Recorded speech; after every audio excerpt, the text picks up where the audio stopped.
আসসালামু আলাইকুম। আজকের ভিডিওটা মনোযোগ দিয়ে শেষ পর্যন্ত শুনতে হবে। শুধুমাত্র পলিটিক্যাল কারণে আপনি এখানে কমেন্ট করবেন না। এখানে বেশ কিছু তথ্য উপাত্ত আমি কানেক্ট করার চেষ্টা করছি যে কেন আসলে বাংলাদেশের যে বন্দর আছে, পোর্ট আছে, সেটা মানে চট্টগ্রাম বা নিউমনি আরো সহ বেশ কয়েকটি পোর্ট যেটা বিদেশিদেরকে চুক্তি দেওয়ার আলোচনা চালাচ্ছে ডক্টর ইউনূস সরকার, আসলে কি এটার দরকার আছে নাকি না। বিশ্বের অন্যান্য এই মানের যে পোর্টগুলো আছে বা পাশের দেশ শ্রীলঙ্কা, তাদের যে পোর্ট সক্ষমতা, বাংলাদেশের সক্ষমতা, আসুন এগুলোর একটা গড় ক্যালকুলেশন আজকের ভিডিওতে আমরা দাঁড় করানোর চেষ্টা করি। তথ্যসূত্র আমি বাংলাদেশের গণমাধ্যম থেকে শুরু করে এআই থেকে শুরু করে বিভিন্ন জায়গায় একটু ঘাটাঘাটি করছিলাম।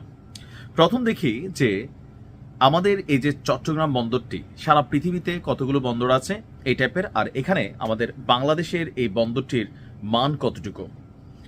বিশ্বব্যাংকের 2023 সালের পোর্ট কন্টেইনার ইন্ডেক্স অনুযায়ী, অর্থাৎ সারা পৃথিবীতে যতগুলো বড় বড় পোর্ট আছে, বন্দর আছে, সেই তথ্য অনুযায়ী 405টি বন্দর আছে।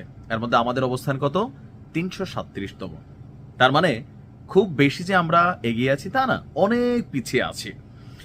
2021 সালে চট্টগ্রাম বন্দরকে আওয়ামী লীগ সরকারের সময় এশিয়ার মানে আমাদের দক্ষিণ এশিয়ার সবচেয়ে অদক্ষ বন্দর হিসাবে চিহ্নিত করা হয়েছিল।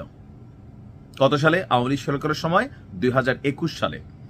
চট্টগ্রাম বন্দরে গড়ে একটি জাহাজের আনলোডিং টাইম হচ্ছে 3.23 দিন। কোন কোন মন্তব্যে এটা এমন এসেছে 16 দিন। আন্তর্জাতিক বিশ্বে কতটুকু বা আমাদের পাশের দেশ শ্রীলঙ্কায় কতটুকু? 2 থেকে 3 দিন। আপনি বুঝতে পারছেন যে একটা জাহাজে যে কন্টেইনারগুলো আছে, সেই জাহাজটাকে খালি করে আবার জাহাজের যে মালিক আছে তারও ক্ষতি হচ্ছে, কারণ সে জাহাজটাতে একটা কোম্পানির মাল আইনা বাংলাদেশে আনলোড করবে। এই যে জটিলতার কারণে মানে তার সিরিয়াল পাইতে পাইতে 15-20 দিন অ্যাভারেজে চলে যাচ্ছে। তো জাহাজ কোম্পানির যেমন ক্ষতি হচ্ছে, রাষ্ট্রেরও মুনাফা ক্ষতি হচ্ছে। কেমন ক্ষতি হচ্ছে সেটাও আপনাদেরকে একটু বলি। আপনার জার্নাল অফ কমার্সের মতে বাংলাদেশে প্রতি বছর চট্টগ্রাম বন্দরের অদক্ষতা এবং জটের কারণে ক্ষতির সম্মুখীন হয় বাংলাদেশ $1.1 বিলিয়ন। অর্থাৎ আমরা যদি এই সিস্টেমটাকে আপডেট করতে পারতাম, আধুনিক করতে পারতাম, তাহলে প্রতি বছর $1.1 বিলিয়ন আমাদের মানে আরো অতিরিক্ত আয় হতো। এখন বাংলাদেশের মানুষ আসলে আমরা যারা আছি পলিটিক্যাল পয়েন্ট অফ ভিত্তিতে অনেক কিছুরই কিন্তু আসলে বিরোধিতা করি। তো আমি আপনাদের সামনে জাস্ট হচ্ছে তথ্যপত্র সহ, এগুলো আমার কথা না। আপনার কলম্বোতে, শ্রীলঙ্কার রাজধানী কলম্বোতে একটা কি বলা হয় যে এই একটা জাহাজকে খালি করতে লাগে 0.86 দিন, অর্থাৎ মানে একদিনও লাগে না। বুঝতে পারছি, গড়ে একদিনও লাগে না তাদের কাছে এত দ্রুত, বা কলম্বোতে হয়তো জাহাজের সংখ্যা কম যায়, এই কারণে তাদের সংখ্যাটা একটু কম। জাহাজের গড় বন্দরে অবস্থানকাল প্রায় 11.5 দিন, অর্থাৎ একটা জাহাজকে আপনার সাগরের জেটিতে পড়ে থাকতে হয় গড়ে 11.5 দিন। চট্টগ্রাম বন্দরে প্রতি ঘন্টায় 15 থেকে 20টি কন্টেইনার লোড আনলোড হয়, যেখানে আন্তর্জাতিক মানদণ্ডে এটা হয়ে থাকে 25টার উপরে। প্রতি ঘন্টায় 10টা কন্টেইনার প্লাস মাইনাস, এখানে আমরা লস খাচ্ছি। বার্থ প্রতি ঘন্টায় 35টি কন্টেইনার পরিচালনা করে, যেখানে আমাদের পাশের দেশ শ্রীলঙ্কাতেই 80 থেকে 100টি কন্টেইনার পরিচালনা করে। আমরা করি কয়টা? 35টা। এটা 2-1টা প্লাস মাইনাস হবে। তবে আওয়ামী লীগ সরকার পতনের পর এই পারফরমেন্স আগের তুলনায় 5.21% বৃদ্ধি পেয়েছে। বেসিক্যালি বন্দরকে কেন্দ্র করে এখানে হিউজ পরিমাণ কামাই হয়। এখানে অনেকগুলো জোট আছে, যেই দল রাজনৈতিক ক্ষমতায় থাকে তারা খুব ভালোই ধরেন কামাই টামাই চালাইতে পারে।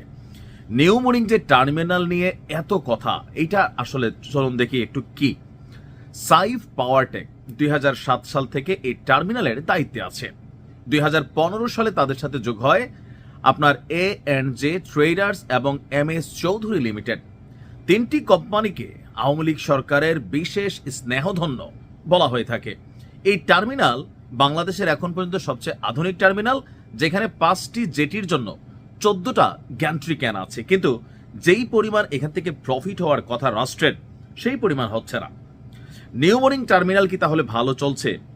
গত মে মাসের 3টি টার্মিনাল কন্টেইনার আনলোডিং এর ডেটা বলছে যে আপনার 6টি জেটের দায়িত্ব আছে 6টা কোম্পানি এবং পুরোই ম্যানুয়াল ভাবে তারা চলছে। চট্টগ্রাম কন্টেইনার টার্মিনাল যাদের দায়িত্বে আছে সেই সাইফ পাওয়ারটেক এবং এখানে 4টা গ্যান্ট্রি ক্রেন আছে, তারা আনলোডিং করছে মাত্র 757টি এবং নিউমোরিং টার্মিনাল করছে 849। তার মানে এইটা একটু ভালো কাজ করছে। অন্যদের ইকুইপমেন্ট নেই বলেই আসলে নিউমোরিংকে সফল দেখায়, বাস্তবে সবকটি ব্যর্থ। চট্টগ্রাম বন্দর নিজের টাকায় পোর্ট ইকুইপমেন্ট কিনে সেটার local agent, supplier, maintenance contract এটা হচ্ছে সাইফের। ইকুইপমেন্ট ব্যবহারও করছে সাইফ, নষ্ট হলে পোর্টের টাকায় পুনরায় সরবরাহ করে টাকা। মানে দেখেন না যে এক রাস্তা বাংলাদেশে কয়বার হয়, এগুলো আসলে আপনি না বুঝলে হচ্ছে সমস্যা। এখন যে ডিপি ওয়ার্ল্ড নিয়ে আলোচনা হচ্ছে, সমালোচনা হচ্ছে, বিএনপি সহ আরো কিছু রাজনৈতিক দল বিরোধিতা করছে। আচ্ছা, এখন গড়ে একটা জাহাজকে 11 দিন অপেক্ষা করতে হয়, কোনো কোনো সময় সেটা হয়ে যায় 20 দিন। এইটা কমে যাবে। বলা হচ্ছে যে এই ডিপি ওয়ার্ল্ড সহ যে বিদেশি কোম্পানিগুলো আছে তারা যদি এখানে আপনার আসে বা বিনিয়োগ করে, সেই সময়টা হয়ে যাবে 2 থেকে 3 দিন। বুঝতে পারছেন? তাহলে এবারে যে আর্নিংটা আমাদের কতগুণ বৃদ্ধি পাবে। আপনার সোমালিল্যান্ডের বারবেরা বন্দরে 450% পর্যন্ত দক্ষতা বাড়িয়ে সময় কমিয়েছিল তারা, অর্থাৎ 450% দক্ষতা বাড়াইয়া সময়টারে কই নিয়ে আসছে। মানে এভারেজে আপনি কত পাচ্ছেন এটা এসা? 3 দিন সর্বোচ্চ। আমাদের পোর্টের সেরা সক্ষমতা 21 কন্টেইনার প্রতি ঘন্টায়, তা বাড়িয়ে ঘন্টায় 30 থেকে 35টি কন্টেইনার প্রতি ঘন্টায় তারা লোড আনলোড করতে পারবে। পেরুর পোর্ট কালাউতে তারা ইতিমধ্যেই 80% পর্যন্ত দক্ষতা বাড়িয়েছে। একটি জাহাজ একদিন অপেক্ষা করলে প্রতিদিন 12 থেকে 20,000 ডলার পর্যন্ত ড্যামারেজ চার্জ দিতে হয়। প্রতিদিন অন্তত 15 থেকে 20টি জাহাজ অ্যাঙ্করেজ অপেক্ষা করে। একদিন করে কমলেও কত টাকা আমাদের কমবে নিজেরাই হিসাব করা যায়। আপনি যখন বিদেশ থেকে একটা জাহাজ আনছেন, এই জাহাজটাই সেখানে বসে রয়েছে, এটার ব্যয়ভার আছে, এটার যারা ক্রু আছে তাদেরকে স্যালারি দিতে হচ্ছে, এটাকে সচল রাখতে হচ্ছে। সো বন্দর কোম্পানি একটা জাহাজকে একদিন বসাই রাখলে প্রতিদিনে তাকে 12 থেকে 20,000 ডলার দিতে হচ্ছে। তার মানে প্রতিদিন এক একটা জাহাজকে ড্যামারেজ দিতে হচ্ছে 15 থেকে 20 লক্ষ টাকা। জাহাজ মাগনা বৈশা থাকে না যে আমরা বৈশা রইলাম, আপনারা আস্তে ধীরে চালান ম্যানুয়াল, তারা বৈশা থাকে তাদের লাভে। তার মানে এই টাকাটা কই থেকে যাচ্ছে? রাষ্ট্রের খরচ থেকে যাচ্ছে। এগুলো কিন্তু একটু বোঝার কথা। আমি যা বলছি টোটাল ডেটা অ্যানালাইসিস, আপনি যে কোনো কেউ চ্যালেঞ্জ করতে পারেন এই তথ্যগুলোকে। প্রতিদিন অন্তত 15 থেকে 20টি জাহাজ অ্যাঙ্করেজে অপেক্ষা করে। একদিন করে কমলে আপনি দেখেন এখানে আমরা কত টাকা কম পাচ্ছি। কর্মদক্ষতা যদি বাড়ে অবশ্যই সরকারের আয় বাড়বে। ডিপি ওয়ার্ল্ডের জন্য ডমিনিকান রিপাবলিকের 1 বছরে আয় বেড়েছিল প্রায় 52 মিলিয়ন ডলার। অর্থাৎ তাদের পোর্টটা যখন, এই যে ডমিনিকান রিপাবলিক যে রাষ্ট্র আছে, যে বন্দরের এরিয়াটা আছে, সেখানে তারা দায়িত্ব নেওয়ার পর সরকারের আয় বাড়ছিল ওই বছরে বা একটা নির্দিষ্ট সময়ের মধ্যে 52 বিলিয়ন ডলার। বুঝতেই পারছেন যে সমস্যাগুলো কোথায়। এখন ডিপি ওয়ার্ল্ডের সাথে আমাদের যে চুক্তি আছে, চুক্তিতে কি আছে, কিভাবে বাড়বে?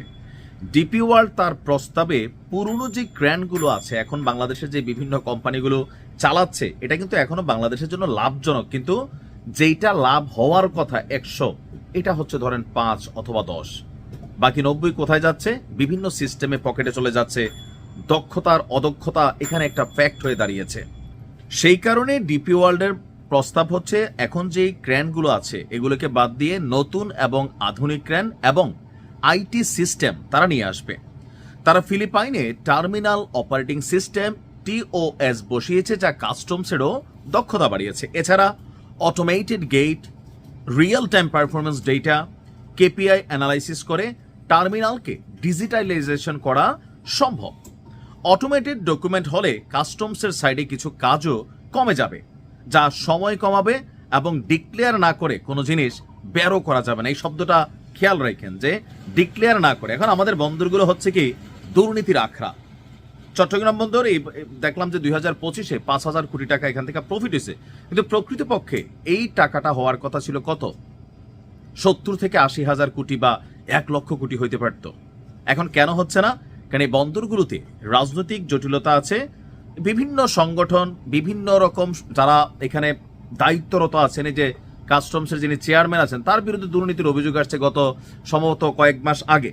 তাহলে আপনি বোঝেন এখানে যারা চাকরি করে তারা বিলিয়নস অফ ডলার কামায়, কিন্তু রাষ্ট্র কি পায়? বেসিক্যালি এই জিনিসগুলোর কারণেই কোথাও না কোথাও এই বন্দরকে বিদেশিদের হাতে তুলে দিতে নানান ধরনের জটিলতা এখানে তৈরি হয়ে গেছে, কারণ এখানে ধান্দা বন্ধ হয়ে যাবে। এরপরে আসুন, বাংলাদেশের মানুষের আমাদের যে ধারণা যে বিদেশি কোম্পানি এলে বাইরে থেকে লোক নিয়ে আসবে, ভারতীয় এবং চাইনিজরা ছাড়া বাকিরা অল্প কিছু মানুষ আনে এবং বাংলাদেশের বহির্বিশ্বে যা ইমেজ, খুব বেশি লোক এখানে এসে থাকতেও চায় না। এখন আমাদের যেহেতু ঘন্টায় টার্গেট 30 থেকে 35টা কন্টেইনার, অবশ্যই প্রাথমিকভাবে নতুন লোক নিতে হবে। দক্ষিণ আফ্রিকাতে তারা 12,500 জন নতুন মানুষ কর্মসংস্থান করেছে। তাই শ্রমিকেরা যে আন্দোলন করছে তাদের ভয় পাওয়ার কিছু নেই।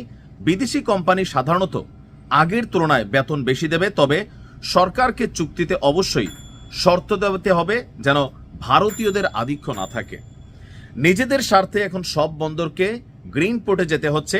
পেরুতে ডিপি ওয়ার্ল্ড বছরে 2,000 টন কার্বন সাশ্রয় করেছে তাদের নবায়নযোগ্য জ্বালানির মাধ্যমে। বাংলাদেশও তাদের বৈশ্বিক বাজারে শেয়ার মূল্য বাড়ানোর জন্য হলেও করতে হবে। এখন বাংলাদেশের আর কি কি লাভ হতে পারে, আমি কিন্তু এগুলো ডেটা অ্যানালাইসিস করে আপনাদেরকে দিচ্ছি, মুখের কথা বানায় বানায় বলছি না। হ্যাঁ, আমাদের লজিস্টিক খরচ দেশের জিডিপির 15 থেকে 16%, যা উন্নত বিশ্বে হয় 8 থেকে 9%। এলডিসি থেকে বাংলাদেশের শীঘ্রই উত্তরণ হবে, এটা নিয়ে কিন্তু বাংলাদেশ আরো বিপদে পড়বে যে গরিব রাষ্ট্র থেকে মধ্যম আয়ের দেশ, এটা আমাদের জন্য বিপদ আনবে। তো সেক্ষেত্রে বিশেষ অনেক সুযোগ সুবিধা আমরা হারিয়ে ফেলবো। বিদেশের বাজারে যখন প্রতিযোগিতা তৈরি হবে তখন সেই ক্ষেত্রে আমাদের লজিস্টিক খরচটা কমাতে হবে। তো বলা হচ্ছে যে এই চুক্তিটা হচ্ছে বাংলাদেশের আমিরাত সরকারের কাছে G2G, বাংলাদেশ এবং আরব আমিরাতের মধ্যে। যেহেতু মিনা এবং আফ্রিকান অঞ্চলে পণ্য পরিবহন হয় আরব আমিরাত দিয়ে, ডিপি ওয়ার্ল্ড ইতিমধ্যে দুবাইয়ে বাংলাদেশের পণ্যের জন্য পার্মানেন্ট ডিসপ্লে সেন্টার করে দিতে চেয়েছে, যাতে আমরা ওই এলাকার মার্কেটটাও ধরতে পারি। ডিপি ওয়ার্ল্ড আরব আমিরাতের জাবল আলী পোর্টের ইকোসিস্টেম অনুসারে বাংলাদেশের বন্দরের ব্যবস্থা পরিচালনা করতে চেয়েছে। মানে সবকিছু মিলিয়ে আমি যখন টোটাল আর্টিকেলটা পড়লাম বা এটা সম্পর্কে বেশ কিছু এটার সাথে রিলেটেড নিবন্ধনগুলো পড়লাম, তা আমার কাছে মনে হলো যে এটাই যে ঝামেলাটা আসলে পাকাইছে রাজনৈতিক দলগুলোর সাথে সরকার এই চুক্তিটা করার সময় ডক্টর ইউনূস একা একা অনেক কিছু করে ফেলেন, এবং কি যে অদক্ষ সরকারি উপদেষ্টাদের এখানে কানেক্ট করা হয়েছে। তো রাজনৈতিক দলগুলোর সাথে আলোচনা কইরা যদি এটা করতো তখন কিন্তু এখানে আর এত বড় ভেজাল হইতো না। তো রাজনৈতিক দলগুলোর সাথে কোনো আলোচনা নাই। ওই যে আপনারা দিলাম জায়গা, আমাদের কুমিল্লার বাসায় একটা কথা আছে, আপনারা দিলাম জায়গা বসতে, আপনি শুইতে চাইতেছেন, এখন শোয়া তো আপনার দায়িত্ব দেয় নাই। আপনি দেখবেন প্রধান যেই বাধাটা বা রাজনৈতিক দলগুলো যেটা বলতে চাচ্ছে, আপনি নির্বাচিত সরকার না, এটা করার এখতিয়ার আপনার নাই। এটার সাথে রাষ্ট্রের অনেক কিছু কানেক্টেড, সব ঠিক আছে, কিন্তু এই কাজগুলা ঐকমত্য কমিশনের বেশ কিছু বৈঠক হয়েছিল। তো সেই বৈঠকে যদি ডক্টর ইউনূস রাজনৈতিক দলগুলোকে ডাকতেন, তাদের সাথে বসতেন, এটার ভালো মন্দ বুঝাইতেন, এরপর যদি রাজনৈতিক দলগুলো বিরোধিতা করতো মানুষের সামনে নিয়ে আসতেন, তাইলে হয়তো কি যে আপনারা তলে তলে যাবার খাচ্ছেন না, কারণ আপনারা তো তলে তলে খাচ্ছেন। ডক্টর ইউনূস নিজেও তো খাচ্ছেন। কোথায় খাচ্ছেন? ওনার বিরুদ্ধে যে 666 কোটি টাকা কর ছিল এটা তিনি মাফ করাই নিচ্ছেন, মানুষের কাছে এগুলা প্রশ্নবিদ্ধ। এছাড়া বেশ কিছু লাইসেন্সও নিয়েছেন। এই উপদেষ্টাদের অনেকের নামে দুর্নীতির অভিযোগ আছে না, এখন প্রমাণ হচ্ছে না, ভবিষ্যতে হবে। সো এখানে তারা কিন্তু ফেরেশতা টাইপের কেউ না। রাজনৈতিক দলগুলোর একটা চিন্তা ভাবনা যে ডক্টর ইউনূস তলে তলে অনেক কিছু করছেন, আর যেহেতু আমরা জাতে বাঙালি, ফেরেশতা না, সো কেউ এখানে দুধের দেওয়া তুলসী পাতা না। তলে তলে 2-1% কমিশনের একটা ইস্যু এখানে মানে বিলিয়নস অফ ডলার হয়ে যাবে। নানান পারসেপশন আছে। আর এগুলো কেন গজাইলো? যখন ডক্টর ইউনূস এবং তার উপদেষ্টারা সর্দারি দেখাইয়া রাজনৈতিক দলগুলোর সাথে কোনো রকম আলাপ আলোচনা না করে নিজেরা সেট আপ দিয়ে ফেললেন। যেই দেন ভাই, এই রাষ্ট্রটার মালিক তো জনগণ, আর জনগণকে রিপ্রেজেন্ট করে রাজনৈতিক দলগুলো। দেখেন এই প্রস্তাবটা কিন্তু ভালো, এই প্রস্তাবটা ভালো, এটাতে দুর্নীতি কমে যাবে, লুটপাট কমে যাবে, এমনকি প্রক্রিয়াটা খুব দ্রুততর হবে, রাষ্ট্রের বিশাল লাভ হবে। কিন্তু তলে তলে অন্য কোনো সেট আপ আছে কিনা, যেহেতু আপনারা করছেন রাজনৈতিক দলগুলোকে রাখেন নাই, এটা একটা ফ্যাক্ট হয়ে দাঁড়াইছে। দ্বিতীয়ত, এখানে যে সিস্টেমটা তৈরি হয়ে আছে বন্দরে ধান্দাবাজির, এই সিস্টেমটা পুরোটা অফ হয়ে যাবে। যাদের পেটে লাথি পড়বে সবাই রাস্তায় চলে আসবে। কেন?